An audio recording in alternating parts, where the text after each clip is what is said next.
Hi, I'm Pascal Tremblay. I'm the host of today's panel, and I'm the co-founder of Nectara, a psychedelic support ecosystem. Today's panel is something I'm really excited about. It's about men's work and also ketamine-assisted therapy. And today we're talking to Todd and Phil from Roots to Thrive, and also Devon Walker, who's a psychedelic integration support guide and also a men's work advocate. Hi, everyone. Welcome. Thanks, Pascal. I'm calling in from Kaslo, the Lenape people and the Sinite people. I'd love to open to you guys as well and do maybe a short introduction on who you are, where you're calling from, and what you do in the world.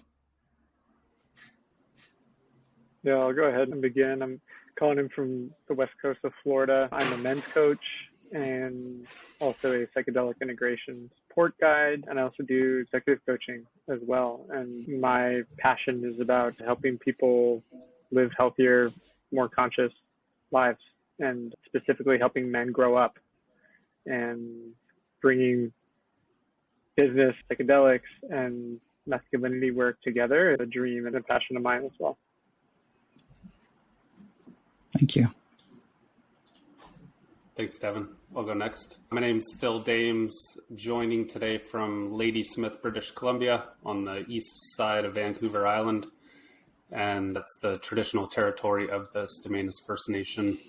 Absolutely grateful to be able to live, work, and play on this territory and essentially be able to have access to this land. I'm a father. I've got 2 kids and a partner. My day-to-day life, my role is Director of Operations for Roots to Thrive, which is a nonprofit organization that offers community-based community of practice programs, both with and without psychedelic-assisted therapy.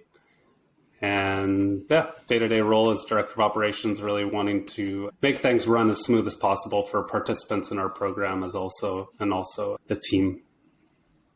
And I'll pass to Todd to round us out. Hi, everyone. Thanks, Phil. My name is Todd Haspect. I'm of Mi'kmaq and mixed European ancestry, calling in from the traditional unceded territory of the Quetzal people in what is colonially known as the Cowichan Valley here on Vancouver Island, British Columbia. In my daily life, I'm a father and I'm a martial artist, which explains this mark on my face here. And in my professional life, I am the lead therapist, facilitation lead, and alumni lead for Roots to Thrive Society for Psychedelic Assisted Therapy, and I'm also an instructor with the Vancouver Island University Psychedelic Assisted Therapy certificate program. In my private practice, the models that I employ are somatic experiencing and narrative therapy in a combination. And I have a passion for men's work, which is why we're here. Thank you. Thanks, Todd. It's really an honor to be here with you all today. And as mentioned, we're talking about ketamine-assisted therapy and men's work today. And why are we talking about that? In Canada, 75% of suicides are by men, and the statistics are the same or very similar in South Africa. In the US, it's up to 80%. In India, it's 71%. And I'm guessing in other countries as well, the numbers are really high as well. So there's a societal conversation that we're having increasingly around men's work and supporting men better with their mental health. And people like Roots to Thrive and Devon and other men that I'm part of in my men's group are starting to look at what does it mean to be a healthy man? What does it mean to undo some of the old paradigms that we've been educated and brought up into, and starting to learn how to ask for support and showing emotion and having community as a safety net. And I'm curious, Todd and Phil, around your work at Roots to Thrive and specifically around your work with men. What's that look like so far for you, and what have you experienced so far? So we've had the privilege of piloting now 2 men's groups to run through our Roots to Thrive ketamine-assisted therapy program, which we often refer to as RTT-CAT. You might hear us refer to it that way as we're speaking. The brief overview is RTT-CAT is a model that employs 12 weeks of weekly communities of practice, which are held over Zoom, that are a combination of going from the head to the body. So in the large group, we would share some what people traditionally might call psychoeducation, we call coming to know, and then a shared pause practice, or what might be referred to as a guided meditation. And then we break into our small groups, which in my case, the last 2 12-week cohorts has been men, all men, and we respond to the same prompt weekly. So we get to share and compassionately witness each other in a very meaningful process over 12 weeks. Within that 12 weeks, there are 3 facilitated group psychedelic assisted therapy sessions hosted at Snuneymuxw First Nation Health Center. These are very magical experiences that we've come to look forward to. Nothing short of sacred, to be quite frank. What we've seen and received feedback from the men that we've been working with is that the power of the group process has been like nothing else for many of them. The feedback that we've received was that the facilitators, the therapists we do have an important role to play, but the connection, the bonds that are formed in the community seem to be what we're hearing over and over again, and continue to foster this container of safety through the first several weeks into those first ketamine sessions, where we see these men are so happy to finally get to see each other in person, many of whom are struggling with two of the main themes I see in private practice with men's work over and over again. We see loneliness. We're working with a lot of lonely men and a lot of men that are trying to find purpose in their life. And this seems to come up, and sharing those experiences means a lot.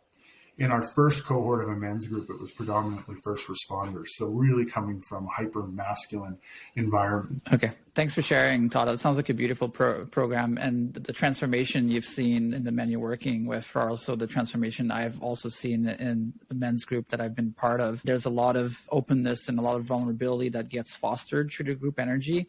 And it started for me personally on doing sort of the old paradigm of masculinity that I learned from my dad, which is like very rigid military style. You don't share your problems. You don't open up emotionally too much. And I'm curious from your experiences at Roots to Thrive, like where does ketamine-assisted therapy fall into that support system? Why ketamine? And also, what is your process working with men with using medicine? Yeah, I can touch on this a little bit, Pascal, and then Todd, you feel free to jump in if you want to, or Devon, absolutely. Yeah, I think what's unique, I don't necessarily think there's anything unique about ketamine-assisted therapy as it relates to men entering into a container and co-creating it together to lead to authentic connection. I think it's more related to the process and all the steps that are taken leading up to the ketamine session. Because if you look at really the ultimate intention is for us to co-create a space of unconditional positive regard with the participants, not for, but with. We're all in it together. And if we're able to do, that's where call it the magic happens, or we enter into a group flow state and where a lot of healing can take place. And that container starts getting created right at first interaction with participants in our program. So by the fourth week, which is when the first ketamine session, the group ketamine session is, the group is very connected already because there's the intention is in place. We're living this out authentically. We're practicing as we move along. And it really assists in the process of creating that safe space that allows men to show up and take off the armor that you were talking about, Pascal. Like we're so conditioned to hold our emotions in. If you show your emotions, it's a sign of weakness. And a lot of men, I remember my first experience actually naming an emotion and saying, oh, that's anxiety. And that was very foreign to me. And yeah, and then there's the whole process of almost befriending the anxiety and shedding compassion on it and whatnot. Yeah, I'll stop there, but anybody else wants to chime in, by all means, go for it. Something that I heard last night, we just finished up our 12th week. We closed out the second men's group, and a number of the men used the words, I am proud of myself, in front of a group of men. And the things they were naming they were proud of was owning, sharing, and openly expressing emotions. What I've been seeing through the Roots to Thrive model in particular, and I suspect it's not unique to us, is actually a process where emotionality is being reclaimed as a form of masculinity, and for men to be able to stand strong and proud in their emotional processes, regardless of their intergenerational training, that has been powerful. And last night, this was also coming from a man, a 70-year-old man who's a residential school survivor, openly sharing his emotions, and he has some pretty hard training to not be showing those. So I feel proud to share that piece and that reclaiming of a new form of masculinity, which I actually believe is a deeply traditional form that we've lost connection with. Yeah. I just got goosebumps hearing that. I really want to jump in on that because when in my groups and with the men that I work with, one of the predominant emotions that is there when someone shows up to a men's group is often shame. And so when I hear you say, one of the things I often talk about is that the antidote to shame is honor. And so when you hear something like someone's proud of themselves, or there's a sense of pride that comes through, to me, that's connected with this idea of honor, like that it's this like positive self-regard, right? And the regard of others. And it's the antidote to shame, which I think is something that plagues men in our society. And one of the aspects of shame is it wants to stay hidden. Shame is something that I'm ashamed of this thing, so I hide it away. I'm not going to share this. I'm not going to acknowledge it. And you talked about how loneliness is one of the main things in your practice. And I work a lot with this idea of where does that come from? The loneliness comes from an isolation that we see often. And isolation is a manifested behavior from shame that's inside, because if there are just parts of you that you don't want to show other people, and over time you just tend to distance. And so I just think it's amazing when you get to the point of pride in a men's group, because it's unraveling that whole string that I just described, which goes so deeply into the psyche, the masculine psyche. And it's amazing to hear that you reaching that point, especially with men of that generation, with that level of life experience and that the intensity of life experience. So you guys are doing something right for sure. Thanks for sharing. I'd like to scale back a bit in asking, why did you not both, but I'll start that question over. Why did you all get into men's work? What was the kernel or the heartbeat or the inspiration for you to start embarking on men's work? I'm curious about your personal journeys here and how you got here today. So I grew up with a solo mom. My father wasn't in the picture, and those impact didn't really start to come into my awareness until my mid-20s, I would say, at which point I was already working as an outreach worker and a counselor, primarily with street and trench marginalized populations. And that work evolved to a point where we were running a experiential therapy group using Brazilian Jiu-Jitsu. And the only people that signed up were young men. And we would have these interactions that were unplanned, where after a big long roll, a big long session, sitting sweaty on the mats, where one guy might say something like, I really like this girl, but I don't know how to get out of the friend zone. And we would end up having these extremely vulnerable, meaningful, honest conversations with these young men, teenagers, in ways that they would even say, whoa, I've never talked to a bunch of guys like that. So that was an initial seed for me. And then later on, I was brought into, and I won't say the regiment, but I was brought in to support a group of men that had served in Afghanistan. It wasn't labeled as a men's group. It was labeled as a group of veterans. And we ended up informally engaging in some medicine work using psilocybin. And in that experience, it became very clear that what we were talking about was men's work. The themes that were coming through around emotions, the blocking of processing emotions, and the pain that was built up as a result of the blocking. That was really the fertilizer to that earlier seeds, from working with young men to these seasoned veterans that had seen combat, and realizing these themes that were so familiar and watching them grow. And my own healing alongside that work. This isn't just about what I saw as a professional. And so continuing to today with Roots to Thrive, one of the most liberating aspects of working in this model is that as a facilitator in this group, I'm not just the expert, but I'm just another man who's doing his own work alongside these men. I just happen to have done a little bit more of the processing than they have by the time they come into our groups. And so I'm also receiving that unconditional positive regard from other men and growing and moving forward. And the final piece of that is the feedback we've received. When you get a letter from a firefighter saying there's no way that he could have done this processing in any other way than with a group of men. He's been trying to work with individual therapists and other groups his entire life, and this was the difference maker. That's that final kind of affirmation that I personally needed to continue to pursue this. Thanks. Thanks, Todd. Yeah, for me, I've got a background working in finance. I ran a small financial planning firm in the US for quite some time, and really after I got out of and sold that business, what I didn't realize is that the piece that I loved about that business was the relationships and the deep connection that you form with your clients, because you're dealing with money.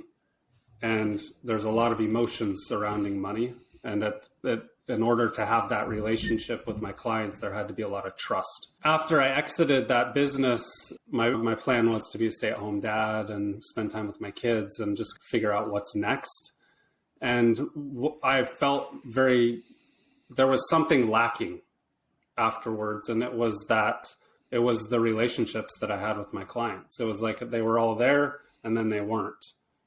And so without those relationships, there was like this level of connection that had just disappeared from my life, is what it felt like. And so I explored different ways to develop that connection, not really knowing what it would look like or where I should go. But I knew that like my partner couldn't satisfy it. My family couldn't necessarily satisfy it. I had to go out and create it. So what I did was I just researched a bunch of different platforms for group processes and created my own by taking pieces from others, and then ultimately started a men's group. And that's where I really fell in love with this idea of intentionally co-creating a space with men to really go to have the space to process what we need to process, to show up in whatever way we need to show up and feel whatever we need to feel. And what I witnessed in that group was miraculous, in my opinion, over a 6, 8, 9 week time frame. So it really created this passion in me, seeing men need this. It's not men or women necessarily, but it's humans need this. It's a community within our lives that is designed to cultivate relationships and connection, and then that amazing things can happen. So that's how it developed for me, was like this kind of taking away the connection and then having to rebuild it in some way and reinstill it. Thank you. Yeah, I could share a little bit. I think my approach was more, I was going through a healing, a growth process in dethroning my major coping mechanism from my childhood was rationality, hyper-rationality, hyper-intellectualism. I have a very intense intellect, and I think I used that to protect myself over the time growing up and through my adolescence. And I also was very rewarded in the educational system and in my first jobs at a college and studying philosophy in school and these things. It got to a point for me where my lack of awareness, my hyper-intellectualization of everything in my life led to a real deep depression and just a lack of awareness of how I was feeling and how those feelings or emotions would end up influencing my life and my behavior at work and with my relationships and things. And so in that kind of the process of realizing that that was my coping mechanism, I existed solely in my head, I found Everyman, which is a men's group, and we went to one of their retreats. And I remember just feeling, maybe for the first time in my life, like I was exactly where I was supposed to be. Like this was what I was meant to be doing. And I was sitting around this circle of 6 guys where there's a middle-aged person who had literally immigrated from Pakistan. Next to me was a 65-year-old potato farmer from Idaho. Beside him was a psychoanalyst, like a 30-year-old psychoanalyst from Manhattan. And it was like this huge variety of people from all over the place. And I got to see men cry for the first time in 20 years, like name an emotion for the first time in their lives. And I got to see a father and a son speak from the heart to one another for the first time in their entire lives in front of a group of 40 men, like holding that space for them. And I was totally blown away by this. And as often I see with men who like have that first breakthrough experience, like I had this feeling like every man that I've ever met needs to experience this. And that evangelical intuition that I had just led me to just do more and bring my friends into it. And I started hosting a group in my home which I hosted for 3 years weekly. And so that was my entry point into it. And I love what Todd said about he gets to show up not as the teacher, not as the facilitator, as the professional, but as a man in the circle. And I find that one of the beautiful things about men's work when it it's done well is it just levels us all down to the human level. It doesn't matter if you're the CEO of a $1 billion company and I'm struggling poor college student. There's a levelness of like just respect and honoring each other's humanity that I think is so healing. So that's my intro to men's work. Yeah, beautiful. Thanks for sharing your stories. And in our men's group, there's a saying that we have, which is reframing "I got this" to "we got this." And I'm hearing that from Todd, Phil, and Devon too, is this idea of community support and walking the journey together, leveling things between us. And I have some curiosity around, and we touched on this a little bit earlier, but I'd like to dig into that a little bit more, is the actual experience of a ketamine-assisted therapy session, and how does that help, like on a physiological or emotional or spiritual or even neurological level, to help undo some of the challenges that we've talked about? Like, what have you seen in the practice that you have, Phil and Todd? I'd be curious to learn more about that. I can speak to like the container. I talked a little bit about our process earlier and the importance of the process to aid in the creation of the safe space. And there's this element of community, and if we can establish this feeling of community, there's some amazing things that happen. And then there's this idea of, I've recently come across this idea of communitas, which is like community, but almost like more intense, so like a real intense social interaction with a group. And based on some of my readings that I've found, there's in a group process, when there's a level of almost mystery or like unknowing, it forces the participants to trust one another rather than trust what's on the surface. And if we're able to trust one another in a group setting, it's going to lead to this co-creation of this space where we really feel safe. So on the ketamine-assisted therapy days, there's some unknowing, right? Like the participants are coming in, they've never done this before. So what we really try and do is provide a very tight structure on those days. So where they know from when they walk in the door, they know what they're going to see, they know who they're going to see, to where they leave the building, and they know exactly the times and whatnot. So we're really focusing on co-creating the space of safety, while also there's like this level of mystery that we can't, it's always going to be there because it's just the reality of the situation, but really utilizing that mystery to our advantage to create this communitas, this element of it.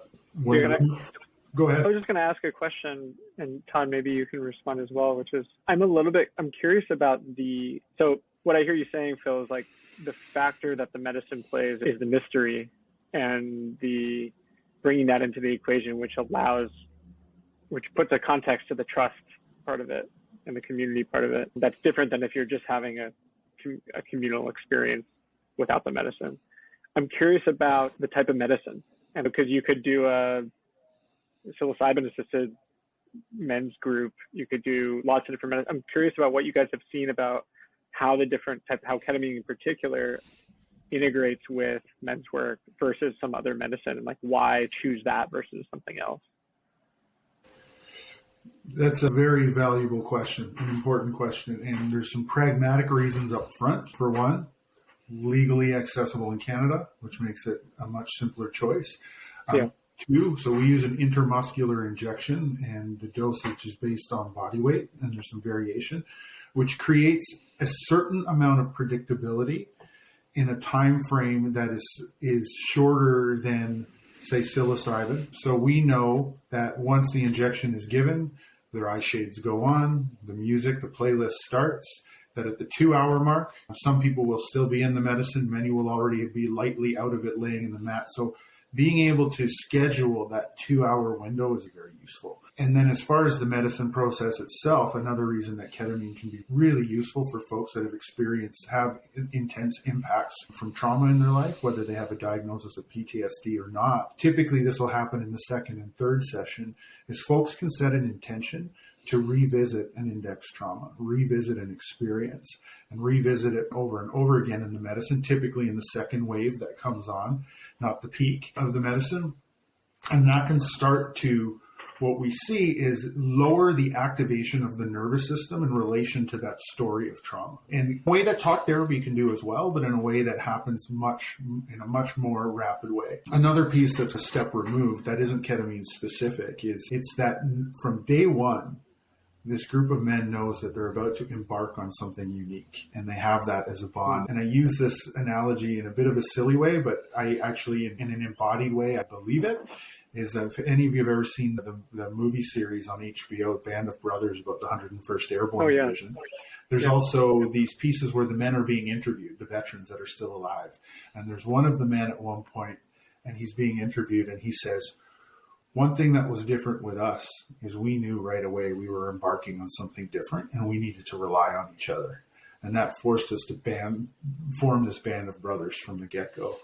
I see this absolutely we see that in the medicine work in particular. I think another piece around the ketamine that is really useful, similar for some experiences with psilocybin, but not as predictable, is ketamine really supports an inward experience. So the majority of our participants are very still on their mats with weighted blankets and eye covers. So there's not much of that talk back and forth that you might have with, say, an MDMA-assisted therapy process. So it really becomes an internal process where they have much more control over which parts of the process are being spoken to after the fact.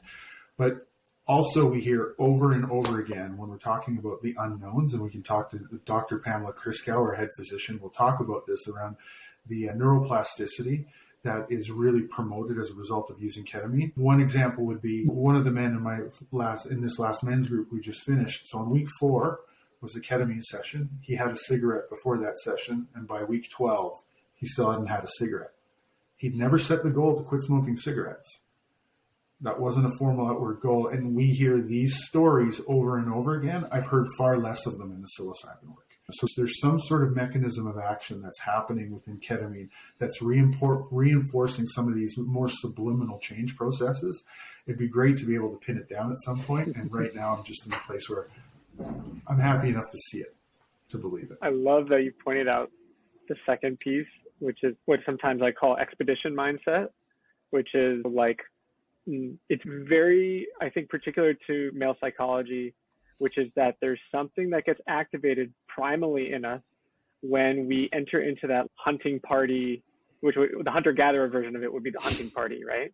Where the men getting together and we're going out into the unknown, into a risky situation, and that brings us together. And so we know that we need each other in order to survive and thrive in this experience. And I love that you pointed that out, and like that the medicine actually brings that in this context. And I hadn't really fully considered that before, but it makes a lot of sense because we do stuff like that we'll take men like deep into the wilderness, right? And it serves the same purpose in a way. So I'd love to hear that. Thanks for sharing. sharing. For drawing that connection. That's going to stick.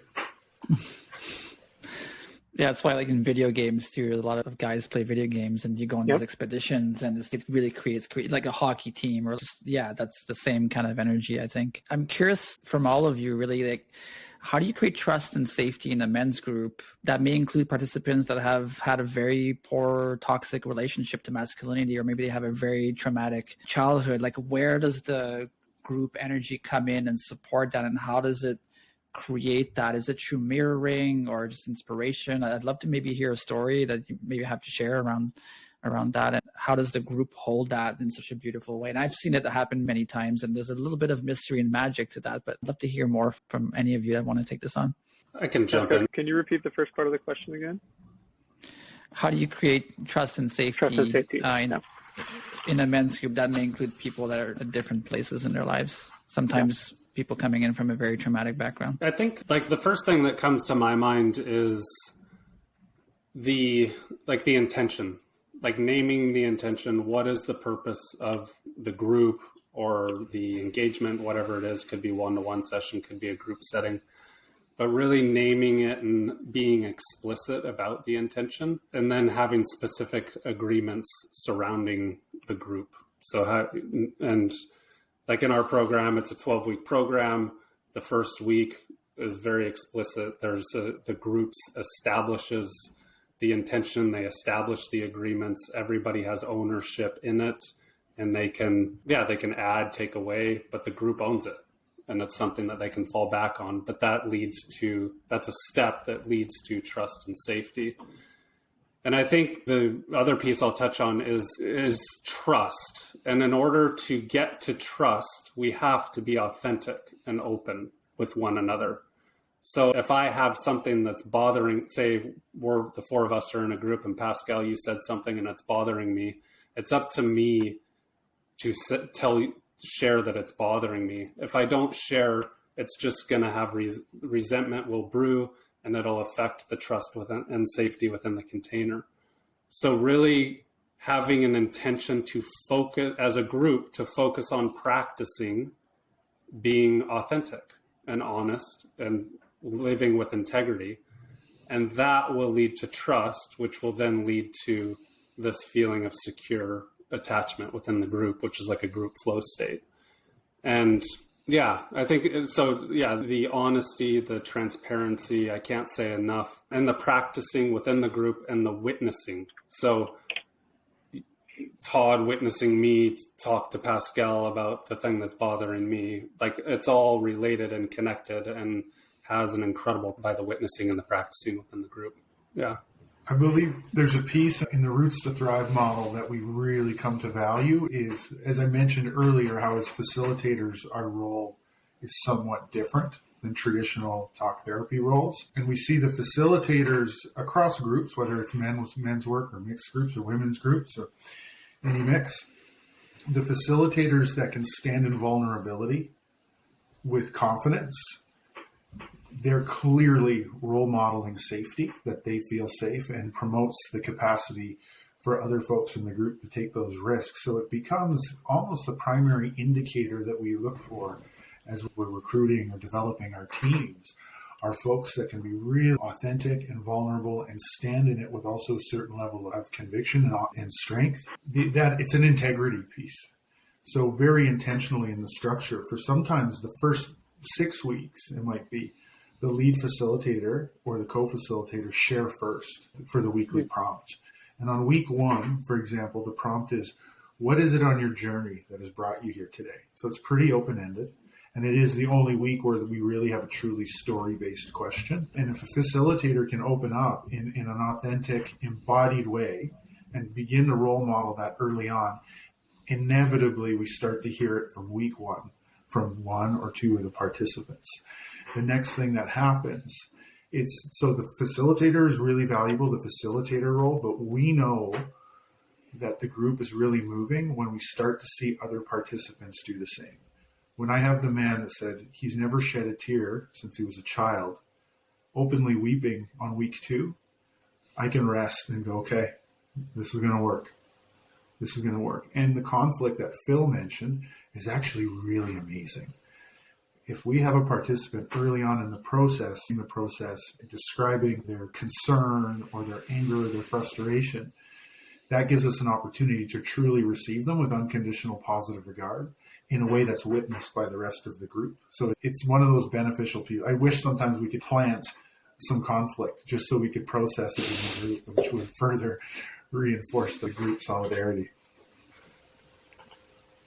I love that you shared about that, because there's a certain power to shared humanity that happens in circles that absolutely at the first time someone sheds a tear or shares something sensitive or holds space for someone else in a beautiful way, there's this emergence of knowing, an emergence of coming back into what the reality of humanity is, which is that we're all connected and that we share a lot. We all want the same things, like clean water, clean air, good food, purpose, community, support, love, all those type of things. And I found those moments to be so transformative for myself, especially because I personally had issues with isolation and loneliness and feeling disconnected. And in my first ceremony, it wasn't the plant medicine experience that was the biggest ha-ha for me. It was the morning after when I woke up and saw in someone's eye that, like, I am connected to this person. We're a shared web of humanity. And so I love that you're sharing that. And I'd love to maybe open the space for like maybe sharing another story like that you've experienced in your groups, or Devon in your practice, around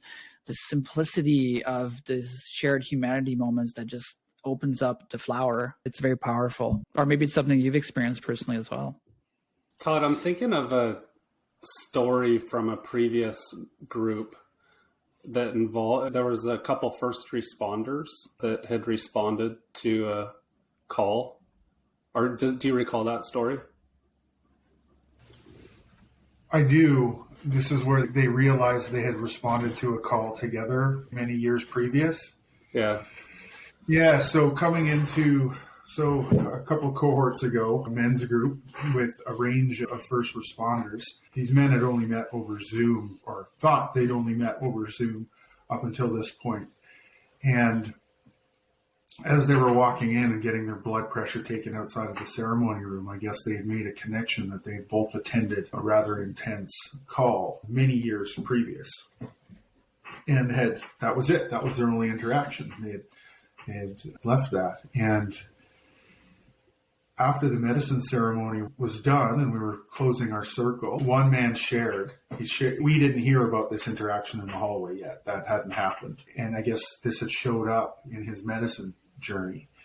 And the one man shared, he looked the other man in the eyes across the room and said, "This has been really sitting with me. I really remember that experience. I do remember the devastation. I remember the loss. I remember the horror. But what I remember above anything else is that compassionate RCMP member that showed up with absolute kindness to everyone else around there." And that made a huge difference in my life and how that experience stuck with me.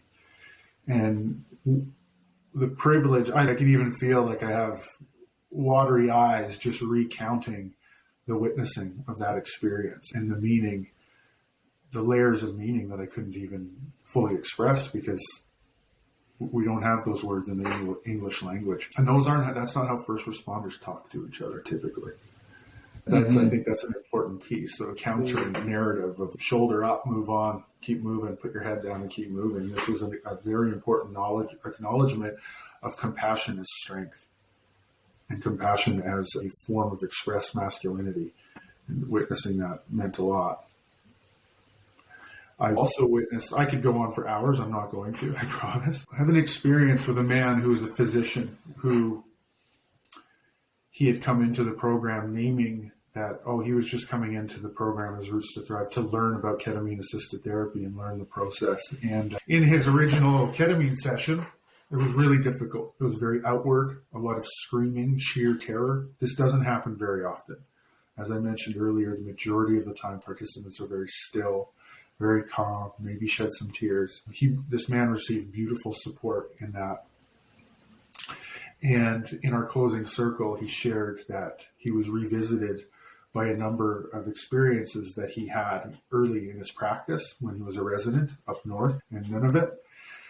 And he had completely shoved those back into his memory and repressed. And they came out, and he said to us, they came up now because they were ready to come up. And he was openly sobbing. This is also a man that said he doesn't cry. He doesn't know how to cry. And his reflection post 12 weeks was one of the most singularly healing, transformative experiences in his life, to be able to outwardly release that energy through tears, be received with unconditional positive regard. That moment will always sit with me. I can feel my chest tighten even as we're describing it. Beautiful. Thanks for sharing those stories. I got goosebumps as well from that. And my dad was in the military for many years. And so I'm exposed to a lot of people that served in the military. And there's definitely a sense of rigidity, discipline, and strength. And let's just plow through it, basically, that comes from that. And having been exposed to that so much and having to explore what that means for me and getting the contrasts from other men as well is what started to undo that program for me, is like going into ceremony and sitting in circle and seeing other types of men that were present, and that mirroring helped me a lot. And so I'm curious from any of you, how are you seeing the relationship between the men in the group changing over time? What is shifting between the relationship individually and to other men? Like, what have you seen transform in the groups you worked in? The first thing that comes to mind for me is this idea of trust. Sometimes I'll do a warm up or that involves, for example, some eye gazing or some one-on-one sharing. And sometimes it's very common to see men who are immediately and intensively activated by direct eye contact with another man. And that this is a very common thing that a lot of men just subliminally, unconsciously find other men threatening. Doesn't matter who they, and a direct interaction with another man is threatening. And so one of the big things that changes is that programming, that after sitting in a men's group and seeing conflict and having like exposure to direct eye contact, of letting yourself be vulnerable and not being hurt in the presence of other men changes, right? And then all of a sudden you start to hear about how their relationship with their father is changing, about how their relationship with their son is changing, about how their relationship with their boss and their colleagues are changing. Because that program of men are dangerous, I need to be on guard, is running so prevalently in their lives they don't even know until you stand face to face and you're like 6 inches to 12 inches away from another man and staring directly in their eyes for 60 seconds. And that's a big, big thing that I see change. Almost every time there's someone in the group who's going through that. Yeah, I see it's like this basic it's like a light switch goes off. And there's two things that I can think of. Number one, it's Devon talked about it, Todd talked about it, but it's like going from the head to the body. And as men, we live in our heads, or we're conditioned to live in our heads. It's go work we do. And when we simply create the space to get out of our heads and into our bodies, then we create the opportunity to actually experience what our bodies feel like, number one. But then we get to experience what you were talking about, Devon, and then actually feel it, like embody the feeling of connection and experience it somatically, and then also be witnessed in that as well. And just that, I think, is an incredibly powerful event for a man to live through, because that's where the light switch goes on, and it's, oh, that's what I need. It's the connection. It's the processing of the emotion. It's having a community. And so I think it's all connected to what you were saying. It actually brings up a story that I was leading about 14 men, and we were out on an island off the coast of Maine, and we did a weekend, like primitive camping trip, and we were doing men's work. And there's this one guy, we were sitting in a circle, and he couldn't get out of the story, right? So we did some somatic experiencing facilitation, helping him just get into just the light. Can you feel the wind on your face? Can you feel that kind of thing? And just held him there. And in that place, he started to feel the rage, how uncomfortable and tight he felt in his body, which allowed him to begin to express it, right? But one of the things that was really interesting is that we got to see as a group how he would encounter the difficulty in his body, the uncomfortable, unpreferable sensation in his body, and then immediately go back into the head. And then we'd bring him back down, and then he'd encounter it again, and he'd go back into his head, right? And then at some point something clicked, and he stuck down there for a little bit longer. And so that the emotion that he was feeling, the physical sensation that he was feeling, got to go through a whole cycle of expression without being reactivated by whatever thought he was having.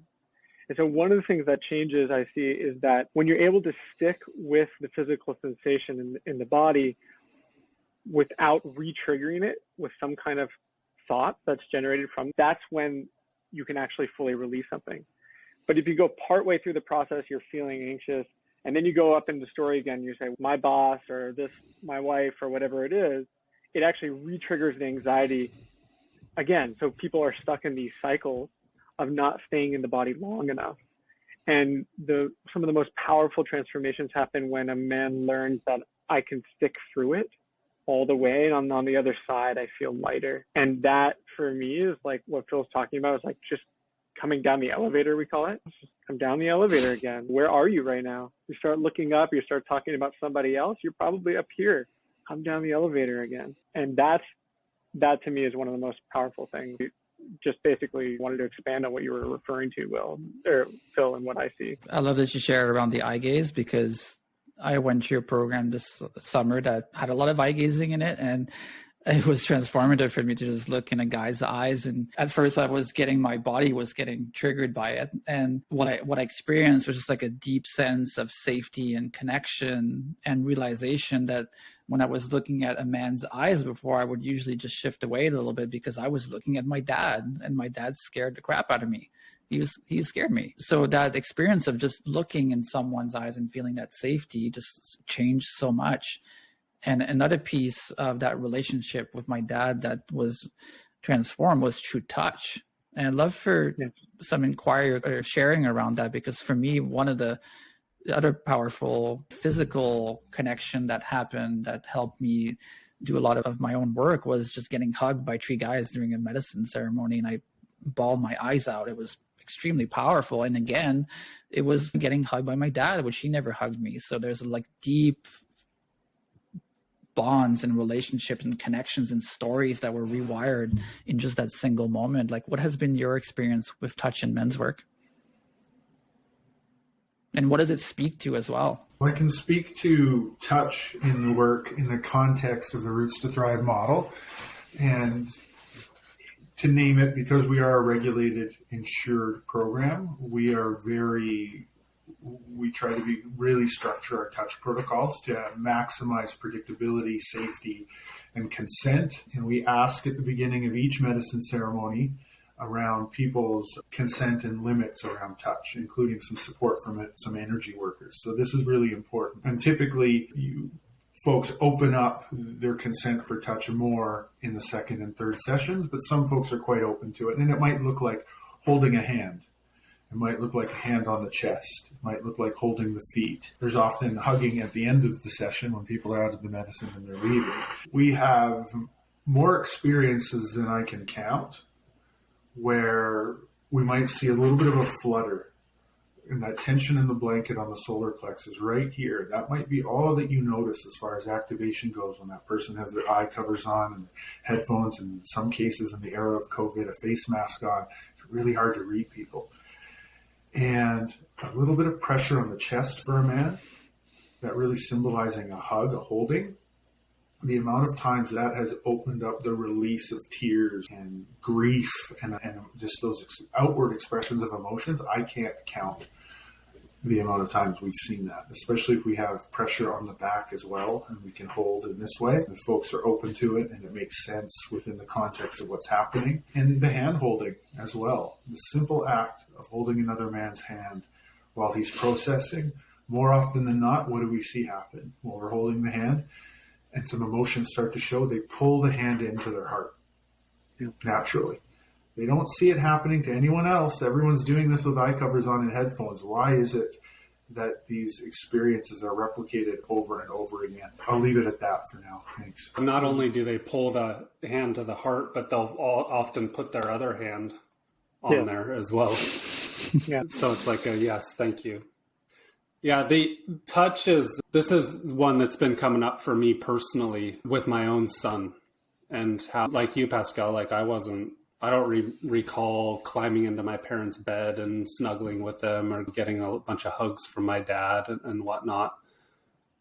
But I've experienced how important that is as a man to have relationships with other men where that's okay.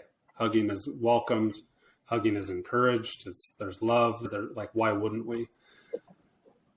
So it's been it's been fun just trying to navigate this with my own son and teach him that it's okay to hug your friends and whatnot.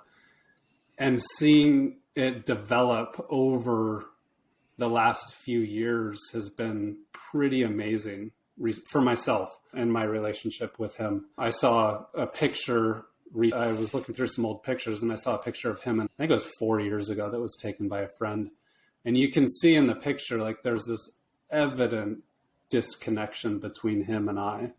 And it's like I was holding him up with me and he wasn't comfortable. And I wasn't comfortable either. But there's this, I've been really intentionally trying to, we'll just work with this idea of like comfort level and whatnot surrounding touch with him and I, cuddling and hugging and whatnot. And it's totally transformed since that picture was taken. So it was like this real nice memory to go back to see where it's come to today. But yeah, absolutely. I think it's pertinent that it's part of the process, obviously to the comfort levels for everyone involved with permission and whatnot. Yeah.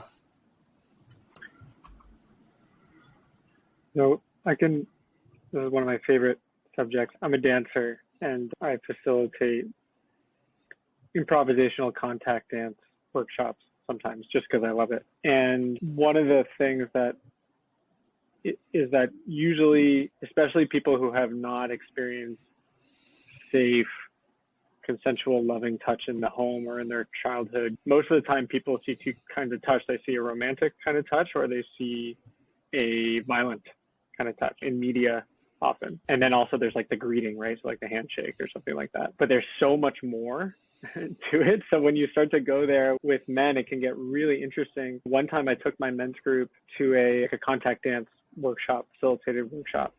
And on that day they were doing weight sharing. We had this experience where you go back to back and then one man would come bending his knees and take the other man on his back and the other man's heart, chest open, fully letting go onto this other man's back, and you do it back and forth. And the things that opens up in the context of a men's circle is incredible because it's coming back to this trust, but it's coming back to this trust not from a head space, but from a really deep physical space, right? And like really being lifted off the ground, like you are vulnerable. This man could drop you. They could hurt you. They could not be there for you. But there's something about that changed the dynamic in our men's group. Like the next week when we came back, there was a visibly different way that we interact with each other physically, more comfortability, more familiarity, and the sessions got deeper. And I believe it was because of that experience where we learned, not only that we learned emotionally and mentally that we could trust this person not to hurt us, but physically that you could trust this person not to hurt us. And I think that's big, especially when most of our fathers were probably physically disciplined and many of us were physically disciplined. That's a huge, talk about positive, unconditional positive regard, right? That's a huge antidote to having been violently disciplined as a child, which many men in this culture have been. Absolutely. Thanks for the shares. And as you were sharing around the handshakes, I was thinking about wondering if there's a direct correlation in my personal journey around how often I would early on in my journey, like start to handshake men, but now I'm like always hugging or inviting the hug. And I found that that's for me a huge shift for me in terms of what I was brought up into. And now I really love the hugs. You touched on it a little bit, Phil, and I'm a father as well. I have a 7-year-old son called Noah, and he's my greatest teacher. And he's been a huge mirror for me personally as a father and on my personal journey. The mirror plays a huge role for me because I see myself and my dad within him. And then I'm also seeing my dad and myself when I relate to him as well. And it's the same with my dad and my mom. I can see myself in him sometimes when I react to my wife and vice versa. And so there's this intergenerational surface layer where we can start to contemplate on and observe and reflect on. And I'm curious from all of you is how are men's relationships in the family changing? Where do you see that going? What has changed in your own family life? Either you have kids or not, like in your relationships in general. I'd be curious to hear what you've seen change. I can share one brief story that comes out right away. As I can tell you, we had an RCMP member who had been off on long-term leave from work. And our first session after the first ketamine session in that cohort, he sat down and he said, I'm going to go off script today. I'm not going to answer the prompt. I want to tell you what's been going on. He said, for the first time in my life, I've been talking to my family about emotions. I've been snuggling my daughters, not because they needed it, just because. And my wife has been saying this is the first time in a long time she hasn't felt like she needed to walk on eggshells. Thanks, Todd. Yeah, I get a little watery in the eyes hearing that story. Yeah, there's this, I think as men in our culture, there's a lot of reliance on our partners at times, whether it be for cooking or cleaning or social gatherings or holding space for us to process whatever we think we need to process. There's a lot that they hold. And men, it's almost like we need a container to go do something else. And what I've found is when that container is established, a majority of the time men step into it, relationships blossom. Like whether it's your partner, your kids, your coworkers, whatever, a majority of the time it can get messy, right? Because it's new patterns are changing and whatnot. And people don't always like it when their partner's puzzle piece moves. But a majority of the time, it's a big improvement in the relationships because it's that authenticity. It's openness. It's going to build trust, and it's all related. But yeah, I think for men, when we have that space, it's very helpful for our partners, which is going to help the attachment within that relationship. Thanks for sharing that. It's true. Our partners do hold a lot. I've noticed as I'm doing more men's work that I'm a lot more self-reliant, and I can hold space for my partner better, and I can support and really allow in my case, the feminine and her journey to really blossom because she feels safe and there's trust and she feels secure in the relationship. Whereas before, I think she was walking a bit on eggshells because I was more emotional, I was more reliant, I was not contained within my own self as an individual, and that didn't allow her to fully blossom. And so I find that dynamic in a couple to be really beautiful and a really powerful therapeutic modality, really, to be in a relationship like that. Yeah, I keep on coming back to trust, because that kind of dynamic of, are you putting your the one way I talk about it with clients is, okay, so when you're experiencing anger or you're experiencing annoyance, whether it's about work or you're not taking care of yourself and you're not sleeping, whatever it is, and you're holding in that toxicity because you don't like how your partner doesn't like it when you unleash that toxicity. One common thing is it grows and grows, and then some little thing happens and it's the straw that broke the camel's back, and the guy explodes, right? And then you really have to do repair and all this stuff. But one of the things that we work on often in my one-on-one work with men is, are you taking responsibility for your stuff, right? Or are you asking your partner to take responsibility for your stuff? And that can be a very transformative thing when it's like, when the man realizes, I'm feeling angry, it's my responsibility to deal with this toxicity in a way that doesn't harm the people that I love in my life. It's a big part of growing up as a man. You're taking care of yourself so that and in doing that, you're taking care of those around you, because men have a huge impact when they walk into a room, especially in a family, in the context of a family. And there's biological, evolutionary, cultural, and societal reasons for that. But whatever those reasons are, when the man walks into the room, there's a big impact, and his mood and his his state really affects people, especially children, right? And so that's a big thing, is like taking care of yourself. And then also when you need help, when you can't take care of yourself, when it's too much you don't have the tools to handle what's going on in you, where are you going? Because there's a cost to going to your wife or going to with the stuff. There's a cost, because it's asking her to then, or him, to take that role, right? And so that's where a men's group or a coach can come really into play. It's, okay, between you and I, as your coach, or you and I, me as your part of your men's group, we're here to support you and handle, so you can get your stuff in order. And then you go to your partner with, hey, I've been struggling. Here's the work I've done to handle it. Here's how you can help me. And that feels totally different than just radiating emotional toxicity when you walk into the kitchen. Yeah, absolutely. I was given some advice a few years ago that always stood with me, which is that the more you can own your own shadows, the more you can stand for your partner's shadows. And that was a huge teaching for me to explore that in my relationship. And it's been a beautiful journey of exploring that further. And there's always more around the dynamic between our own stuff and someone else's stuff. And it's a powerful, we can do another panel just on relationships. I'd like to close with a final inquiry, which is, in your own personal work, or maybe things that you've noticed have been highly beneficial for others. Like, what are some daily practices or rituals or ceremonies that you found to be beneficial in the context of your men's work? What are things that have been nourishing for yourself on your personal journey?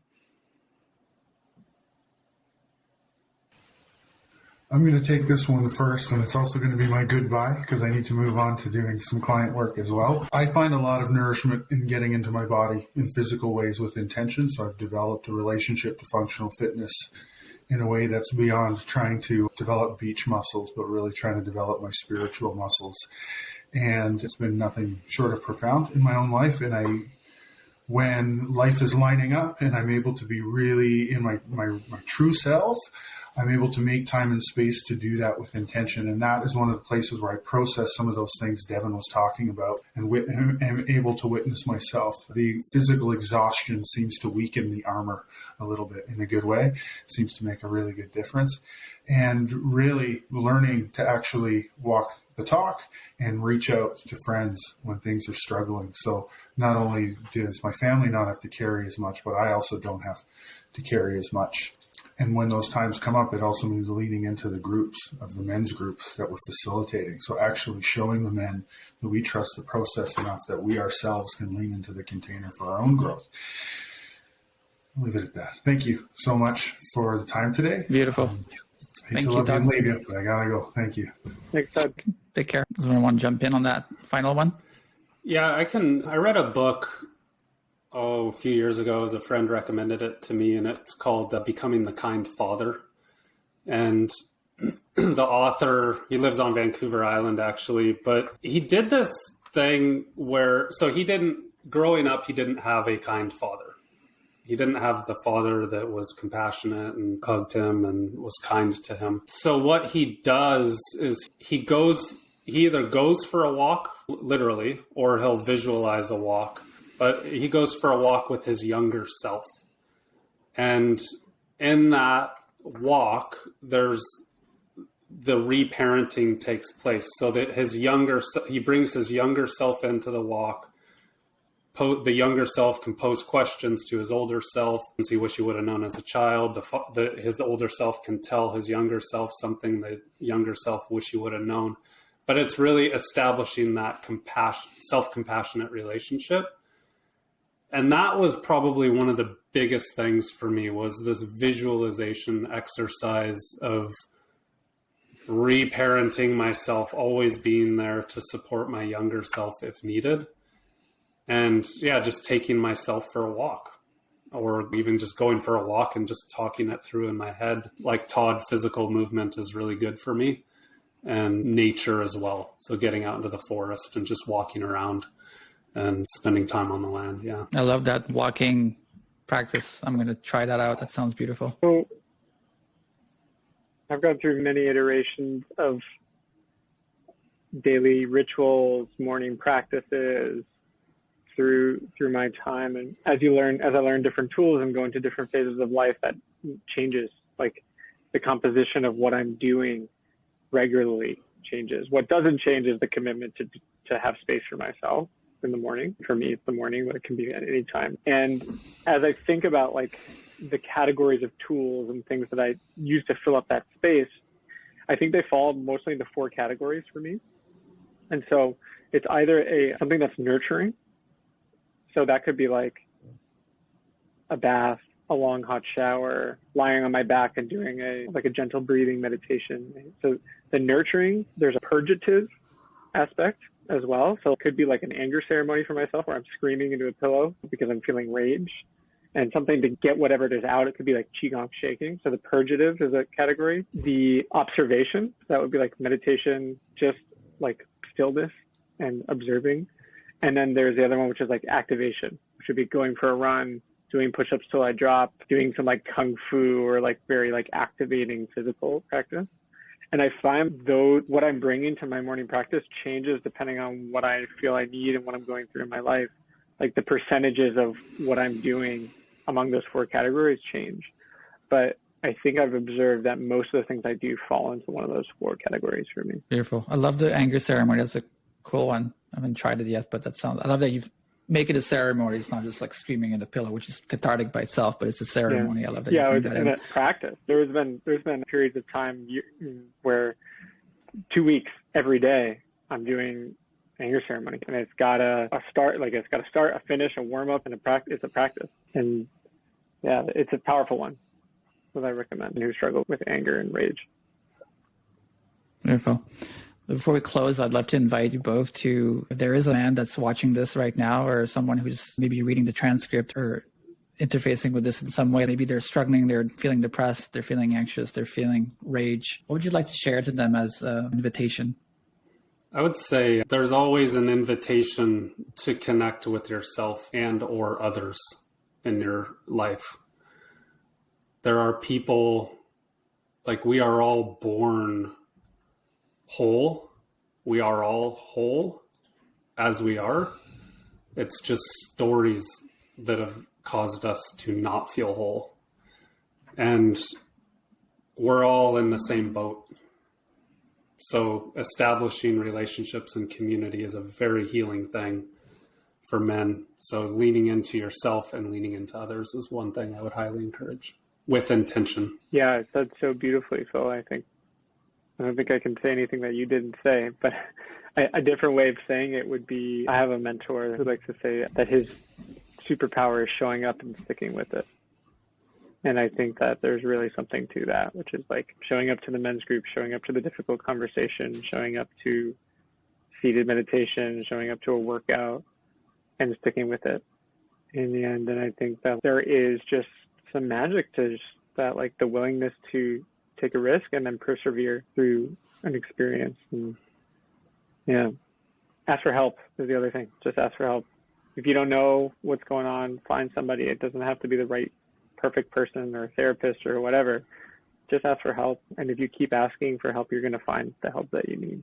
It's because we're here and we want to help each other. And we all need help. Beautifully said, both of you. You can connect with Phil and Todd on rootstotribe.com. I'll put the links at the bottom. Devon on Nectara and Devon's personal practice as well, if you need some support. Thank you so much, both of you, and for all the work you're doing and the beautiful work you're putting out in the world. And really appreciate this. And thank you so much for your service. Thank you, Pascal.